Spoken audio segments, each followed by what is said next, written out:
री मतलब क्या होता है भाई? बैक। ससिटेट, ससिटेट का मतलब होता है सांस भरना। तो रिससिटेट का मतलब क्या हुआ? ब्रिंग somebody या something back to life.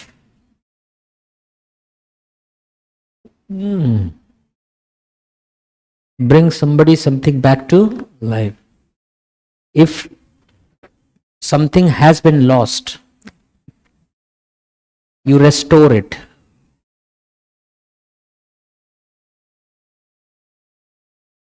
So what is the meaning of restore? Restore means bringing something back to its previous state. Bring something back to the previous state. Restoration work चलता है buildings में. If a building is damaged, it is restored through repairs. मरम्मत कार्य होता है and it is brought back to its previous state. पुराने अवस्था में लाते हैं, restoration work होता है ना.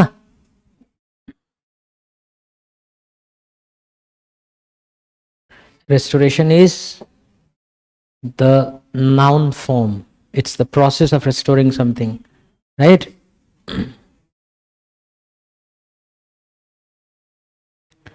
What is the meaning of salvage?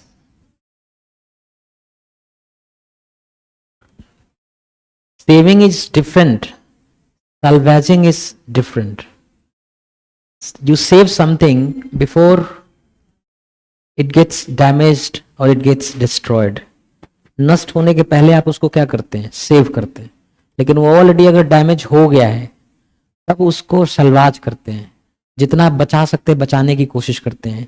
कोई चीज अगर जल गया है, समथिंग इज बर्न्ट और something has sunk in a water body, you try to salvage. So when you are trying to salvage something, you are trying to save whatever is left now. अब जो कुछ बचा है उसी को बचाने की कोशिश करना है ना, सल्वाज करना. To save whatever is left.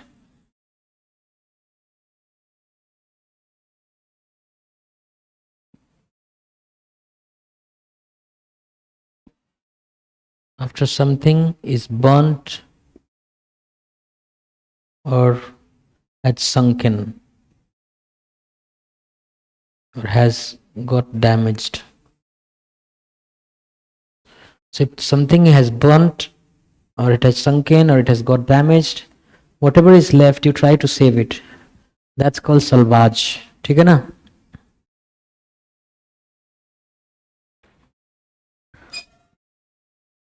देखो भाई, एक प्रोसेस होता है प्रीक्लूड करना.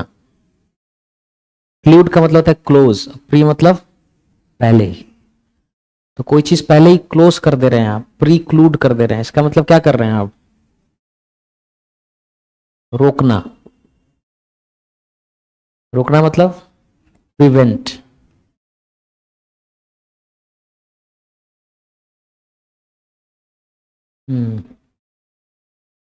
Lack of time precluded any further discussion. आगे किसी भी तरह का डिस्कशन नहीं हो पाया. Why? Because of lack of time. के कारण, ये प्रपोजिशन है, इसके लिए क्या क्या वर्ड्स होते हैं? owing to के कारण, ड्यू टू के कारण, बिकॉज ऑफ के कारण, थैंक्स टू के कारण, ऑन अकाउंट ऑफ के कारण. सबका मतलब है के कारण है ना. अब एक बात ध्यान ये रखना है कि अगर बी क्रिया होता है ना, बी क्रिया में इज, एम, आर, वॉज, वर, अगर ये क्या कर रहा है, मेन वर्ब का काम कर रहा है फिनाइट वर्ब में, इसके बाद गोइंग टू का इस्तेमाल नहीं करना है, समझा ना। आप ये नहीं बोलेंगे his failure is going to his laziness, गलत होगा। क्या लिखना है, ड्यू टू हिज लेजीनेस या on account of his laziness, समझा रहे ना।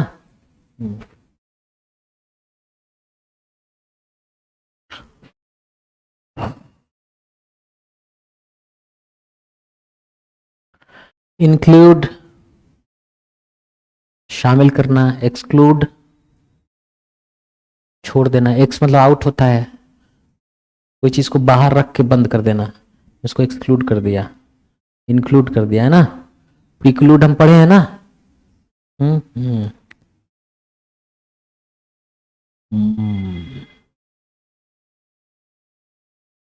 तो ये वर्ब्स हैं। नाउन क्या होगा, इंक्लूजन, एक्सक्लूजन, ये नाउन हो जाएगा। एडजेक्टिव क्या हो जाएगा, इंक्लूसिव, एक्सक्लूसिव। तो जब हम बोलते हैं इंक्लूसिव ग्रोथ, इकोनॉमी में एक टर्म है inclusive growth, what does it mean, इसका मतलब है economy is growing and with the economy everybody is growing, nobody is out of this process, कोई इससे बाहर नहीं है। तो inclusive growth is a good thing, inclusive growth is necessary. Why? Because if the economy is growing but there are certain communities or some people who are not growing with this growth, it means this is an skewed growth. Skewed मतलब क्या होता है, विकृत। कोई चीज अगर balanced, correct, balanced, correct, straight, तो क्या होता है, सीधा, संतुलित। और कोई चीज अगर स्क्यूड है तो, स्क्यूड मतलब क्या है,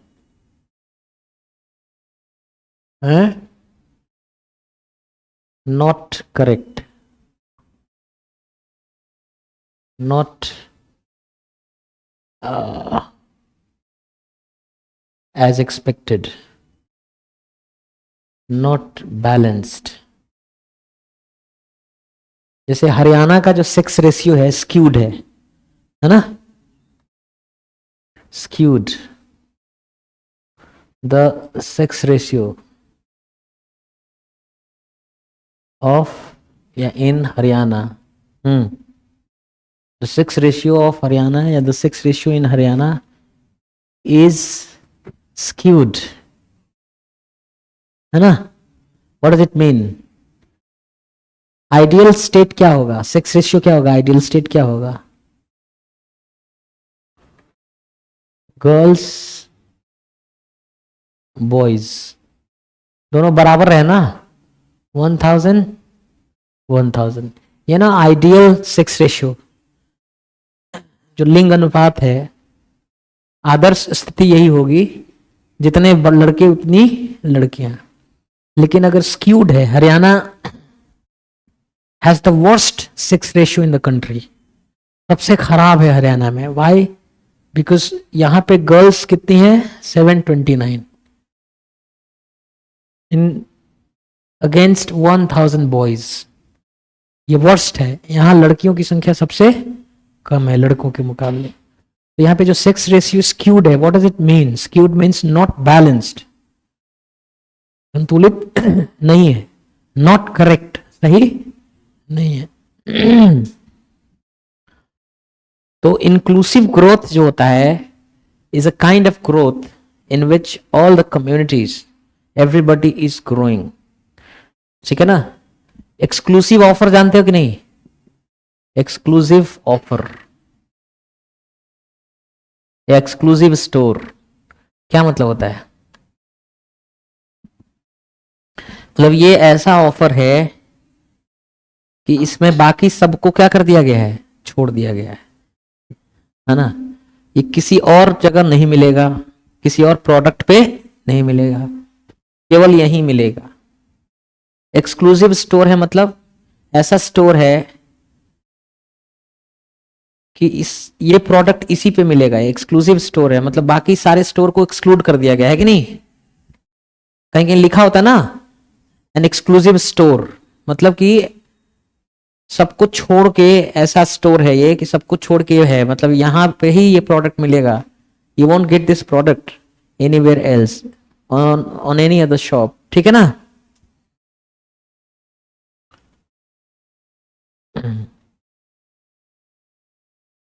ओवरसाइट क्या होता है? ओवरसाइट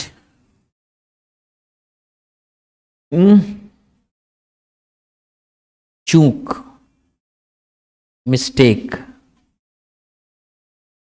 गलती। ओवरसाइट मतलब आपकी नजर में वो चीज नहीं आया, चूक हो गया, ओवरसाइट है ना?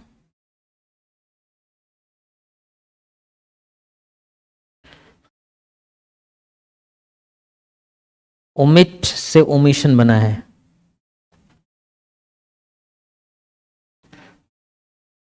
कमिट से कमीशन बना है।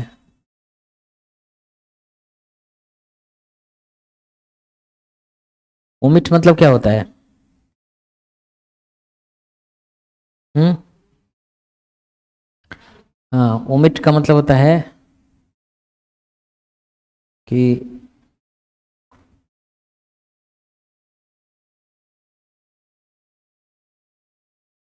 उस पर ध्यान न देना, not pay attention to something, right? हाँ, एक एग्जाम्पल, या नॉट इंक्लूड समथिंग, किसी चीज को शामिल ना करना। एक एग्जाम्पल सेंटेंस दीजिए।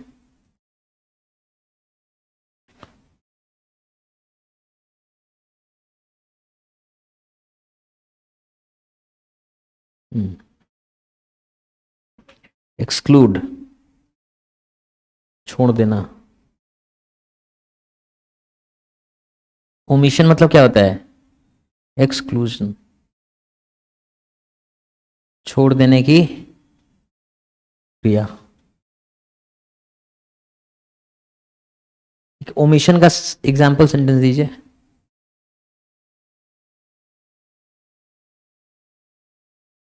omit anything that offends people.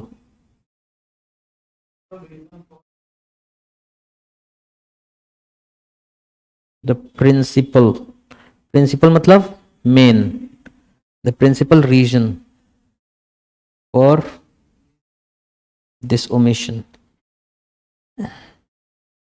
ये जो छोड़ दिया गया, शामिल नहीं किया गया, इस लैक ऑफ टाइम, समय कम था इसलिए। कमिट मतलब क्या होता है? कमिट मतलब सौंपना। कमिट मतलब अंजाम देना भी होता है ना, करना।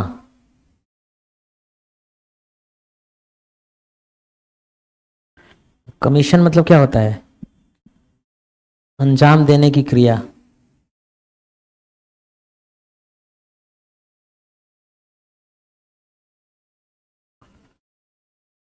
जैसे he committed his crimes,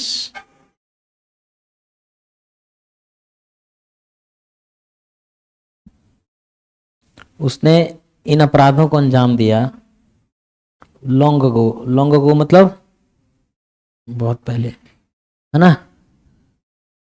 commission of these crimes, commission of these crimes, इन अपराधों का कमीशन अंजाम देना took place a long time ago, बहुत पहले हुआ है ना।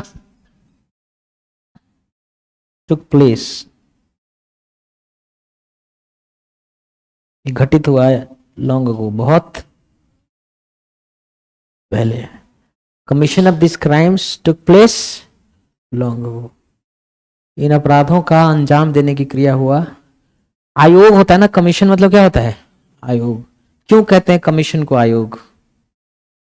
कमीशन की एंट्री देखिए आयोग के सेंस में, उसमें डेफिनेशन है।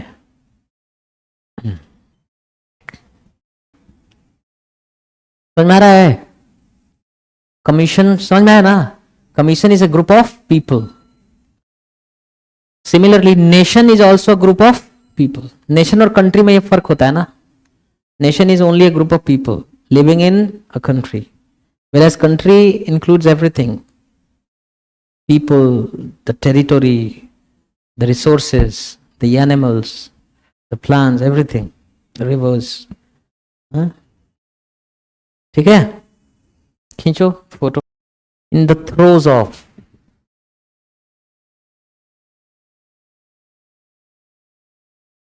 समथिंग क्या मतलब है? कोई अनप्लेजेंट चीज है, कोई खराब चीज है, या तो उसको कर रहे हैं और या तो करने में बहुत बिजी है। समझ में आ रहा है ना? यहाँ पे कोई भी जो चीज आती है वो क्या होती है?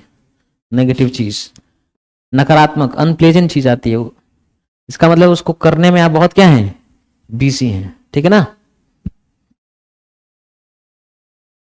The country is in the throes of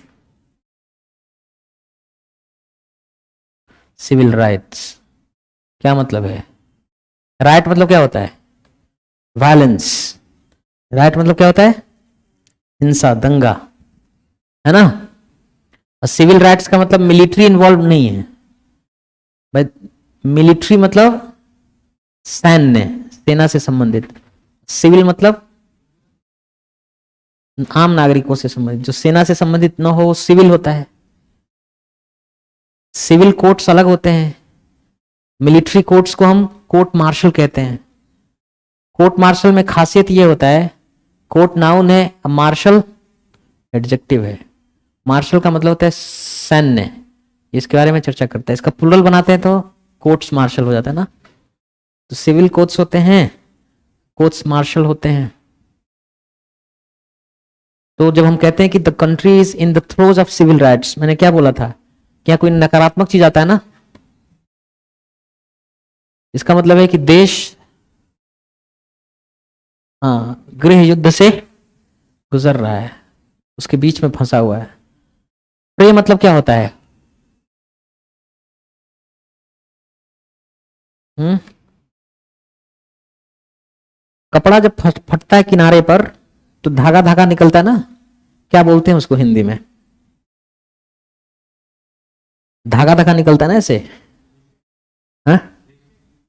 रेशा, हाँ बोल सकते हो। पट्टा, चिथड़ा, है ना। रेशा। प्रे मतलब एक चीज और होता है, कंपटीशन। समझ रहे ना? प्रे मतलब फटना भी होता है, हैं?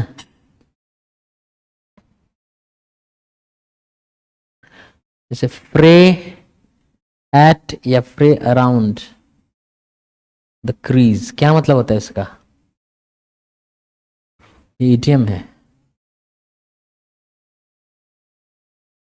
फ्रे at the crease, fray around the crease का मतलब क्या है?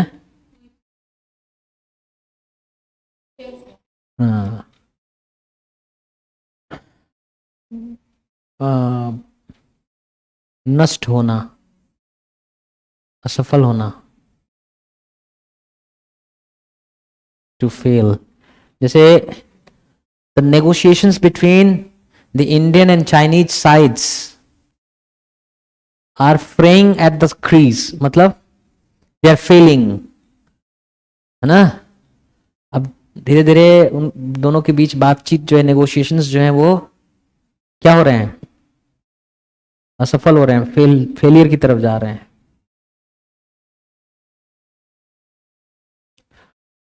एजेस या सीम्स, है ना। एज मतलब किनारा होता है, सीम मतलब जहां सिलाई हुई रहती है ना, उसको बोलते हैं। फ्रेड कप्स, है ना। कफ क्या होता है, शर्ट में इतना हिस्सा जो रहता है ना, तो क्या बोलते हैं उसको, हैं? हिंदी में क्या बोलते हैं उसको, आस्तीन बोलते हैं क्या, फूले को आस्तीन बोलते हैं। केवल इतना जो रहता है उसको क्या बोलते हैं, हैं? बाटी। बाही तो पूरा हो गया ना, केवल इतना जो रहता है जिसपे बटन लगा रहता है, इतना हिस्सा, कफ बोलते हैं उसको। फ्रेड कप्स मतलब उसमें से रेसा निकल रहा है ना। फ्रेड टेम्पर्स भी होता है, पता है, हैं? फ्रेड टेम्पर्स का मतलब जानते हो क्या है, गुस्सा, एंगर।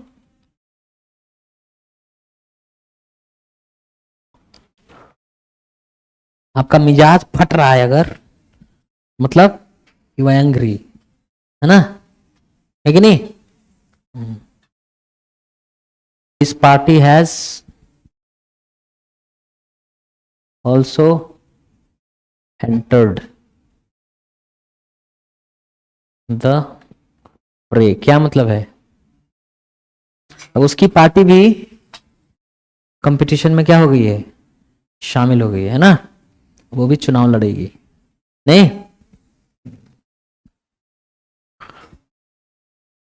फ्रैक्शन क्या होता है, अंश, हिस्सा, पार्ट, है ना। और फ्रैक्शन क्या होता है, गुड, ब्लॉक, है ना।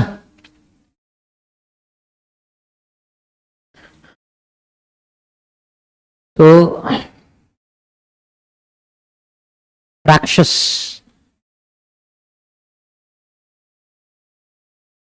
फ्रैक्शस मतलब क्या होगा, डिवाइडेड, विभाजित, है ना।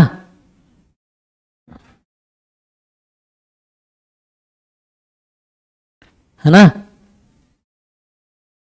फ्रैक्शस की स्पेलिंग सही है, तो फ्रैक्शस की स्पेलिंग गलत लिखा है क्या, हाँ?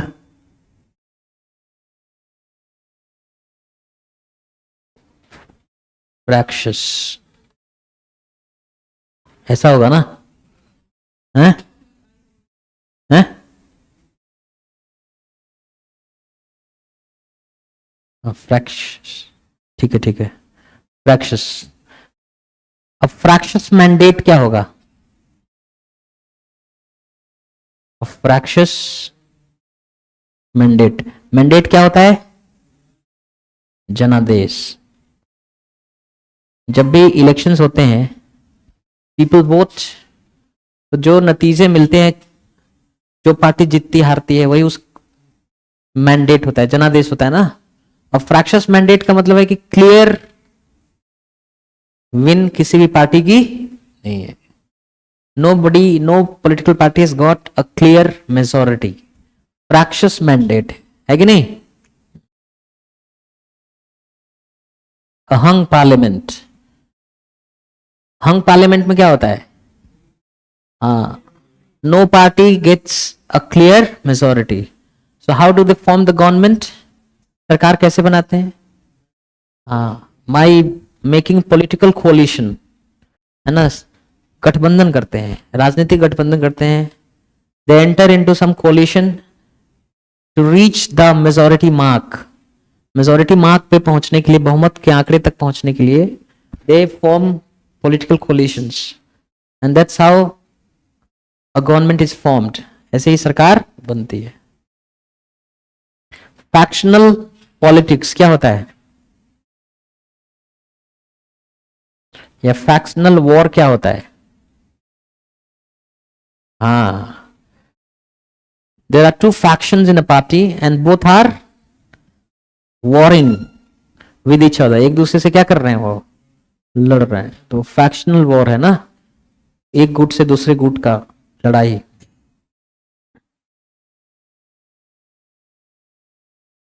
एक होता है इन्फ्रैक्शन.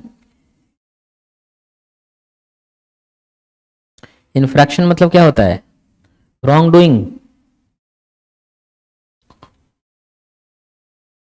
गलत काम. देखो यही है ना, है वायलेशन. वायलेशन,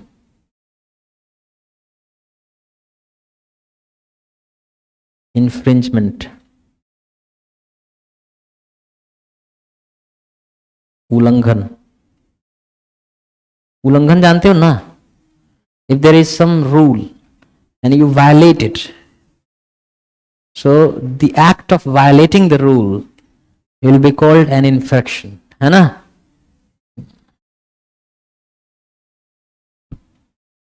जरा मॉर्फोलॉजी में घुसो. प्रैक्ट का मतलब देखो, इसका किससे रिलेशन है. किसी वर्ड की एंट्री में, वर्ड ओरिजिन में जाइए और इसकी मॉर्फोलॉजी में घुसिए. देखिए, fract relates to what, division, divide.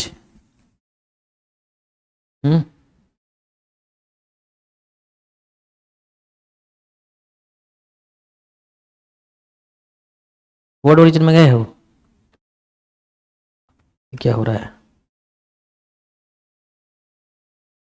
देखो. Fract, break, fract here to break. Fract का संबंध किससे है, ब्रेक से है ना. प्रैक्ट जो है एक रूट है जिसका रिलेशन किससे है, ब्रेक से है.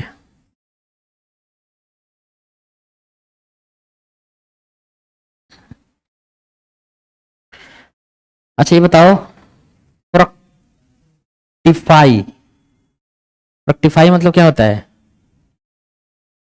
फलीभूत होना, फल देना, है ना. फ्रक्टिफाई मतलब क्या होता है, फलीभूत होना.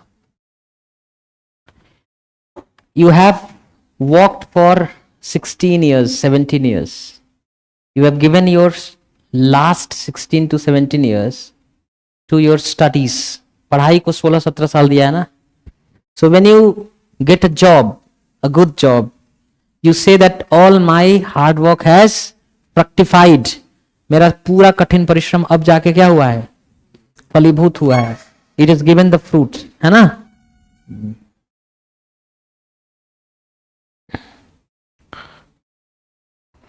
All the hard work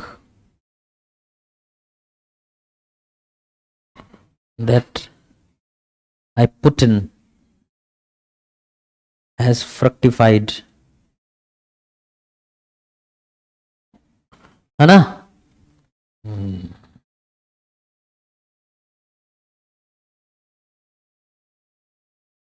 futile क्या होता है, फ्रूटलेस, निष्फल. कोई काम करो और व्यर्थ चला जाए, नतीजा ना मिले. A futile chase, या फ्यूटाइल अटेम्प्ट. पीछा कर रहे हैं, पकड़ नहीं पा रहे हैं किसी को, तो क्या हुआ, फ्यूटाइल चेज है. फ्यूटाइल अटेम्प्ट, किसी चीज को करने का प्रयास किया लेकिन आप कर नहीं पाए तो क्या हुआ? Futile attempt, fruitless.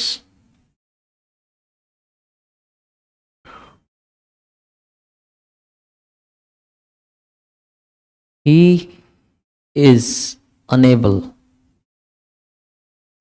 to realize the futility of his efforts. वो अपने प्रयास, वो प्रयास कर रहा है, उसके प्रयास से कुछ होना नहीं है। जैसे मैं मान लो हाथ से धक्का दे रहा हूं, किसको? दीवार को। इससे क्या हो जाएगा? दीवार चला जाएगा उधर? नहीं होगा ना। लेकिन मुझे मालूम नहीं चल रहा है कि ये व्यर्थता है, इस एक्शन का फ्यूटिलिटी जो है उसको मैं समझ नहीं पा रहा हूं। तो मैं लिखूंगा कि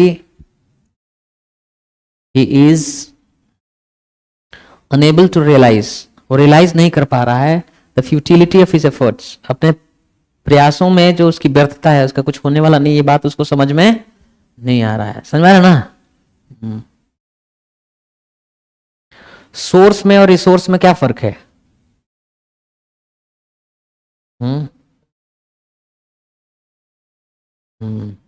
रिसोर्स का मतलब होता है यूजफुल थिंग्स, संसाधन।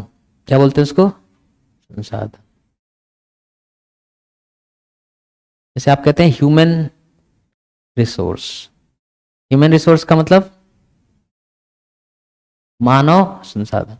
जब इंसान को आप देखते हैं कि एक उपयोगी चीज है तो ये ह्यूमन रिसोर्स है ना। फैक्ट्री में, किसी कंपनी में जो वो काम करने वाले लोग हैं, the people who are working in a company, they are called the human resource of that company. उनको कहा जाता है उस कंपनी के क्या है? वो ह्यूमन रिसोर्स है। सोर्स मतलब क्या होता है? स्रोत, है ना। कोई चीज जहां से निकलता है, स्रोत बोलते हैं उसको ना। सोर्स को क्या बोल सकते हैं? ओरिजिन बोल सकते हैं क्या? जैसे आप कहते हैं कि सोर्स ऑफ इनकम क्या है ना। Sources of income, sources of income, आय के स्रोत, क्या कहते हैं? Reliable source. जैसे आपसे कहा जाता है कि आपको ये सूचना, इंफॉर्मेशन कहां से मिली, तो आप कहते हैं फ्रॉम अ रिलायबल सोर्स, एक भरोसेमंद स्रोत से, ऐसे व्यक्ति से जिस पर भरोसा किया जा सकता है, उसका दिया हुआ ये इंफॉर्मेशन गलत नहीं है। समझ में आ रहा है? अक्सर न्यूज़पेपर में लिखा रहता है सोर्सेस सेड, स्रोतों ने बताया। ऐसा क्यों बोलते हैं न्यूज़पेपर वाले? क्योंकि वो एग्जैक्टली किसने बताया, ये सूचना उनको कहां से मिली, वो नाम नहीं लेना चाहते हैं। क्योंकि कई बार ये जो सूचना प्राप्त करते हैं न्यूज़पेपर वाले, वो ऐसा तरीका होता है जो अगेंस्ट द लॉ होता है। जैसे सरकार क्या प्लान कर रही है वो किसी को बताती तो है नहीं, और कोई ऑफिसर बता भी नहीं सकता क्योंकि वो कॉन्फिडेंशियल इंफॉर्मेशन होता है। तो न्यूज़पेपर वाले पहले ही कैसे पता कर लेते हैं? किसी अधिकारी से चुपचाप पता कर लेते हैं। तो अधिकारी जो बताया वो तो इलीगल काम किया ना, तो अखबार वाले थोड़ी बताएंगे फलाना अधिकारी ने बताया। अगर ऐसा बोल देंगे तब तो अधिकारी गिरफ्तार हो जाएगा। तो इसलिए they never reveal their sources, वो अपने स्रोतों को रिवील नहीं करते, उजागर नहीं करते। They never tell from where they got the information, कि कहां से वो इंफॉर्मेशन मिला। इसलिए लिखते हैं कि सोर्सेस सेड, स्रोतों ने बताया, without revealing the identity of the source. They just write this word sources, है ना।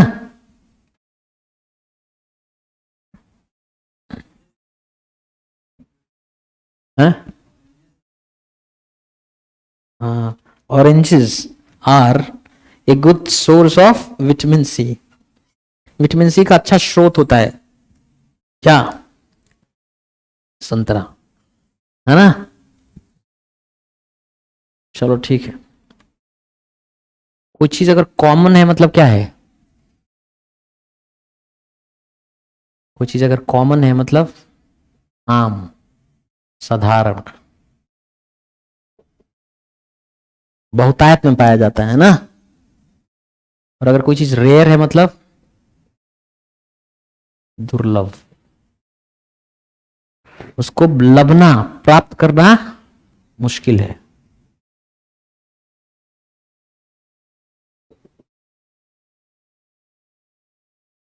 ना। Common variety, common variety of plant, rare variety of plant, समझे। ऐसा पेड़ जो हर जगह मिल जाए, आम है, कॉमन है, बहुत कम मिलेगा, कहीं दुर्लभ मिलेगा, तो क्या बोलेंगे उसको, रेयर। समझ में क्या आ रहा है। A R Rahman is a rare talent, A R Rahman is rare talent. Rare talent का मतलब ऐसा टैलेंट मुश्किल से मिलता है कि नहीं, rare talent. Densely populated, densely populated area, इसका क्या मतलब है भाई। घनी आबादी वाला क्षेत्र, और रेयरली पॉपुलेटेड,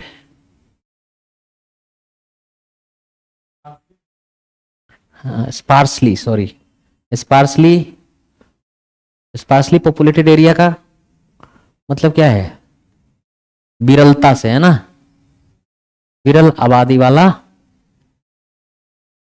क्षेत्र। अरुणाचल प्रदेश क्या है, Arunachal Pradesh is sparsely populated area, and New Delhi is a densely populated area, है ना। रेरिफाइड, रेरिफाइड नॉलेज का मतलब क्या होता है,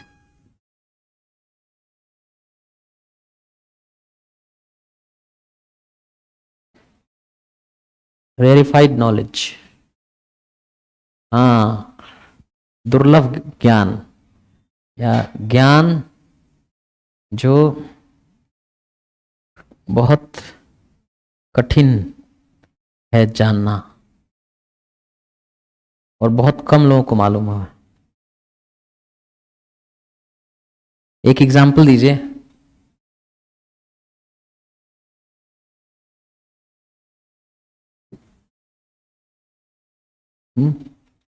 रेरिफाइड का एग्जाम्पल दीजिए।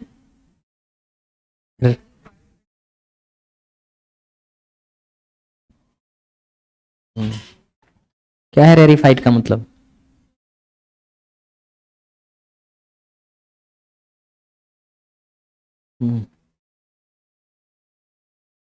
दुर्लभ, है ना, जो आम नहीं हो, है ना। वो क्या बोली, एग्जाम्पल फ्रेज समझ में आया, रेरिफाइड,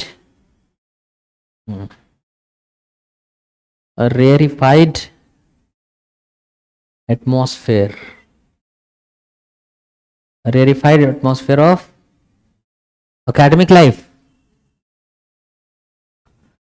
जो पढ़ने वाले लिखने वाले लोग, रिसर्चर्स, प्रोफेसर्स होते हैं, उनका जो जीवन होता है कैसे माहौल में गुजरता है, जहां यही पढ़ाई अध्ययन, है ना, उस सबको ऐसा माहौल नहीं मिलता ना, बहुत ही दुर्लभ है। कम ही लोग इस चीज को जानते हैं, समझते हैं, अनुभव करते, एक्सपेरिमेंट, एक्सपीरियंस करते हैं। Rarefied knowledge, rarefied atmosphere of academic life, academic life, इसको क्या पढ़ते हैं, एकेडमिक लाइफ। इसोटेरिक नॉलेज आपने बोला, इसोटेरिक नॉलेज का मतलब क्या होता है, हाँ, बहुत कठिन है जिसको समझना है ना, कठिन क्षेत्र वाला, एसोटेरिक, मुश्किल।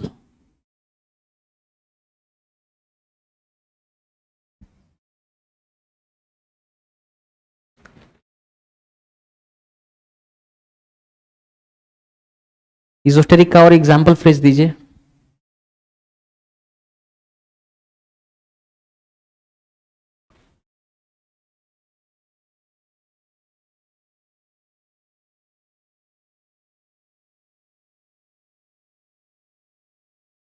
People with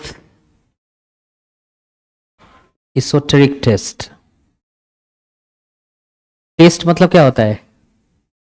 यहाँ पे टेस्ट मतलब क्या होता है? चॉइस या पसंद. जिनकी पसंद बहुत क्या है, अजीबो गरीब टाइप के है.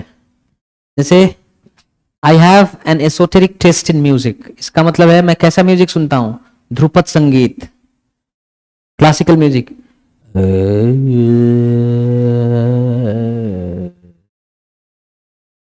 है ना? समझ आ रहा है ना? तो जो बहुत कम लोग उसको वो करते हैं, है ना, एसोटेरिक टेस्ट.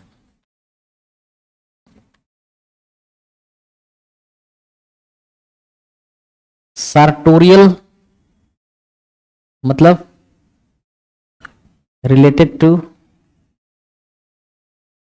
टेलरिंग. देखो तो, या रिलेटेड टू क्लोथ्स क्या है? Related to cloth. हाँ, specially men's, specially men's clothes. His sartorial choice. अब बताओ क्या मतलब है इसका? उसका जो कपड़े का पसंद. Ranveer Singh sartorial choice is very strange. The kinds of clothes he wears are not ordinary, right? Its sartorial choice is not for everyone, है ना? Strange clothes.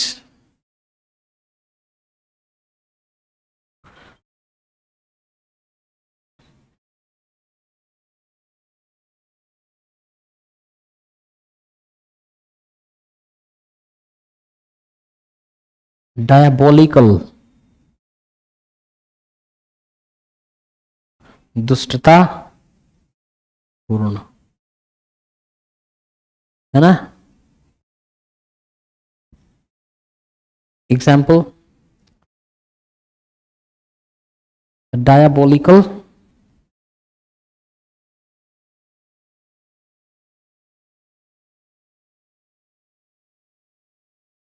conditions in the. हाँ, और कुछ बोलो, ये नहीं अच्छा example. Extremely bad and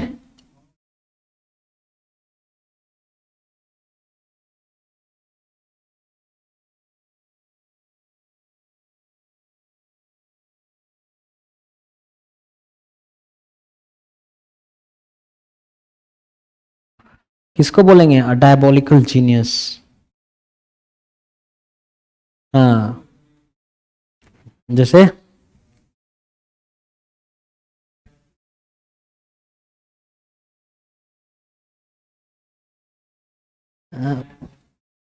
no, he did not mean destruction with his invention.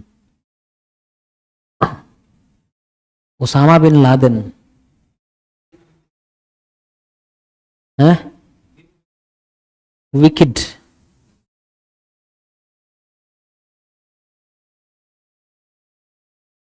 दुष्टतापूर्ण. Osama bin Laden, Osama bin Laden. और डायबोलिकल जीनियस.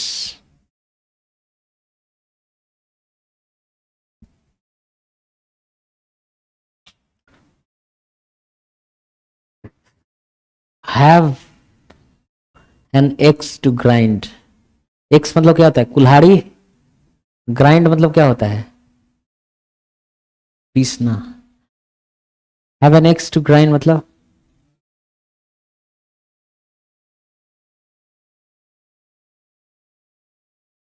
नहीं, to have a hidden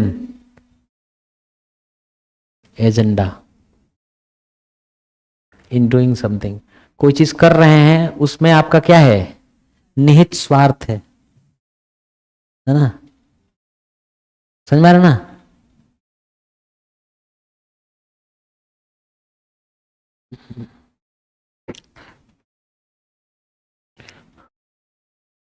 like he is offering me help, he is offering me help, वो मुझे help करने के लिए offer कर रहा है।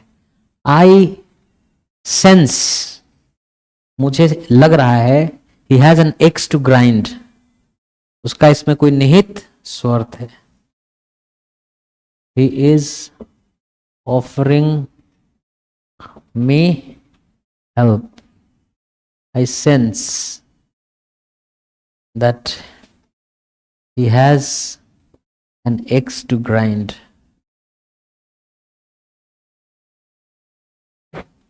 है ना?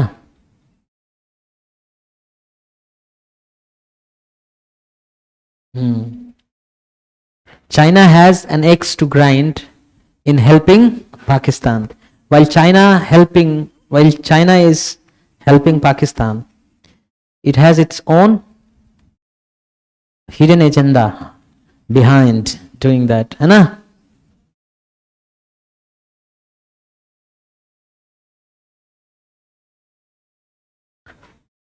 इसको बोलते हैं मोटिव। कौन सा motive?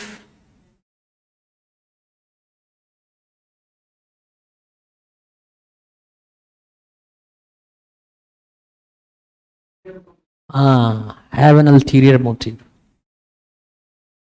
have an ulterior motive।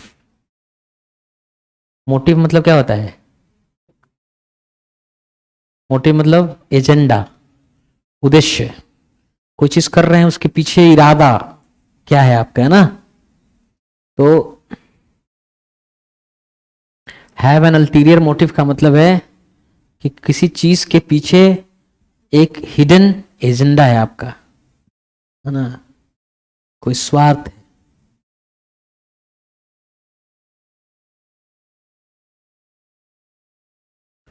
सल्ट्री मतलब क्या होता है? Wet, hot and wet, hot and humid. Hot and humid को क्या बोलते हैं? सल्ट्री। सल्ट्री वेदर, है ना? sultry weather in a coastal city। किसी तटीय शहर में नॉर्मली क्या होता है? It is often hot and humid, specially in the summers. खासतौर से गर्मी में तो वहां क्या होता है? हॉट और ह्यूमिड कंडीशंस होते हैं ना। हम बोल सकते हैं sultry weather in a coastal city like Mumbai, Kolkata, Chennai, Kochi, Thiruvananthapuram. They're all coastal cities and we find sultry weather very often, है ना? आ रहा समझ में? ऑल एंड सन्ड्री का मतलब क्या होता है? Everyone, all and sundry,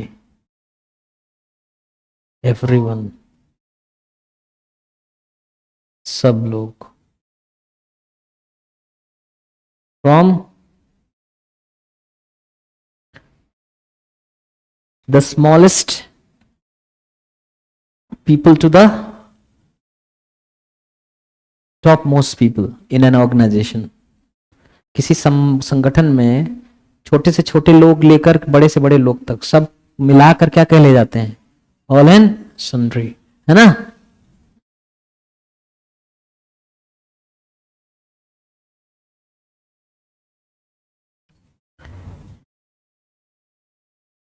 the decision the decision was received well by all and sundry. क्या मतलब है? सब लोगों ने उस निर्णय को स्वीकारा अच्छे से, खुश थे सब लोग, इसका यह मतलब है। The decision was received well by all and sundry.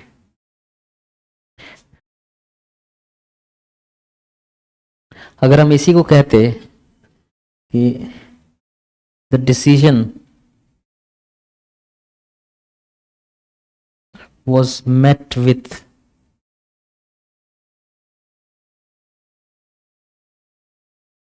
a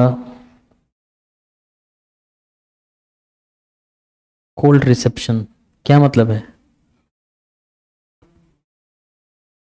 हाँ, कि लोगों ने निर्णय बहुत खुशी से स्वीकारा नहीं, लोग खुश नहीं हुए उस निर्णय से। cold reception। give somebody a cold shoulder। क्या मतलब है? हाँ, किसी को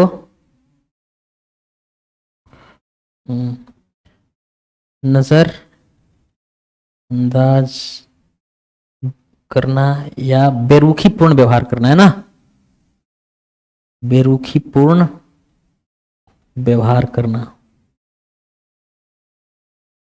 जैसे मैं प्रणाम कर रहा हूं किसी को, नमस्ते, वो मुंह बना के चल दिया, he gave me a cold shoulder, he did not treat me in a friendly way, है ना? my friendly gestures were rejected by someone। मेरा फ्रेंडली जेस्चर, मित्रवत व्यवहार जो था मेरा, जेस्चर मतलब कोई काम, तो जो मैंने फ्रेंडली या मित्रवत जेस्चर्स या व्यवहार किए, दे वर रिजेक्टेड बाय समवन, उसको क्या कर दिया गया? ठुकरा दिया गया, है ना? So my friendly gestures were not returned, उसको वापस नहीं किया गया। मतलब अगर हमने किसी को प्रणाम किया तो दूसरे ने प्रणाम नहीं किया। My friendly gestures were not returned, it means I was given a cold shoulder by someone. He did not behave with me in a friendly way. है ना? So that's it for today. See you tomorrow.